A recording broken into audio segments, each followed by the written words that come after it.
Le lézard osselet, c'est le plus grand lézard d'Europe qui peut faire 50 cm sans prendre en compte la queue et qui, comme son nom l'indique, a des gros points bleus sur les flancs. Il se nourrit principalement de coléoptères et d'autres insectes, parfois quelques petites baies. C'est un lézard qu'on retrouve en France sur le pourtour méditerranéen, le sud-ouest et un petit peu en Aquitaine, sur la bande littorale. C'est une espèce qu'on observe beaucoup au début du printemps, surtout dans le sud, avant que les températures soient trop chaudes. Donc c'est un lézard qui fréquente principalement les milieux ouverts, des milieux beaucoup rocailleux. Il est très dépendant des gîtes, donc des crevasses, sous les cailloux, dans les tas de bois, parfois dans les maisons, où il va se cacher et sortir juste pour prendre le soleil. Comme tous les reptiles, c'est une espèce qui a besoin de réguler sa température, donc il sort pour se chauffer souvent le matin, et puis après il rentre l'après-midi.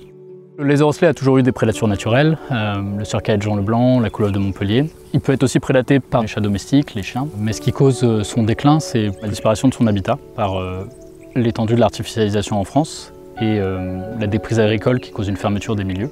C'est une espèce qui a vraiment besoin de ces zones ensoleillées, ouvertes, de prairies, de garrigues.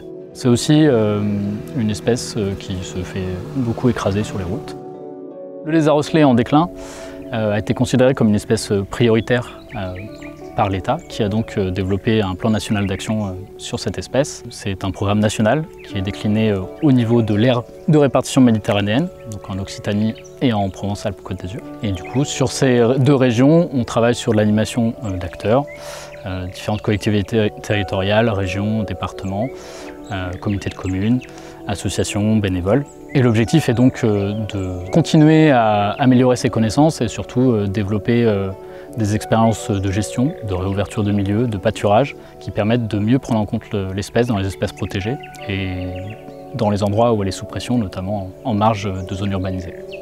Donc par exemple, aujourd'hui, on est dans le parc naturel régional de la Narbonnaise, où j'ai aidé le parc à mettre en place donc, ce protocole Placette sur un de leurs sites, pour essayer d'avoir un état des lieux des populations sur une partie du PNR et ainsi pouvoir suivre dans le temps leurs mesures de gestion et savoir si elles sont efficaces ou pas. Donc l'animation du plan national d'action, c'est aussi essayer de regrouper les acteurs et de discuter ensemble sur des solutions sur les lézards osselets. Notamment, on a eu les journées techniques à Cadarache qui ont permis de regrouper les acteurs du milieu et de partager les connaissances, partager les orientations de ce programme dans les prochaines années et pouvoir globalement se retrouver et maintenir une dynamique de réseau autour de cette espèce.